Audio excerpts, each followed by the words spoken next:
For this next assignment, since the tripods aren't currently available, we're going to use the cameras to take some portraits. But there's a few things that I want you to see. I will link this in Google Classroom so that you can see these various portraits. I just did a Google search for portraits for mugshots, lighting, and position. What I want you to do is take the cameras, you and 2 or 3 other people. Please don't take all period because I only have a few cameras with cards in them. But I want you to take some portraits against a basic background like this. So the walls right outside our classroom are pretty much the perfect kind of wall that I want you to take the picture behind, or in front of, excuse me.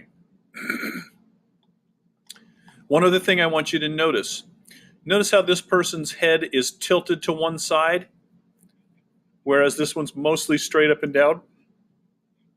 The chin is up on this one. I don't want the chin up. The perfect one is probably this one right here.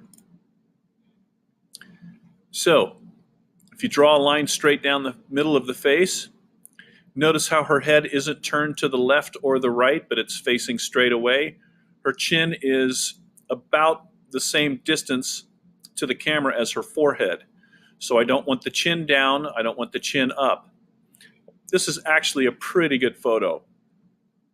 I want you to take a series of photos and then return the camera, and I will download them this evening for your project tomorrow.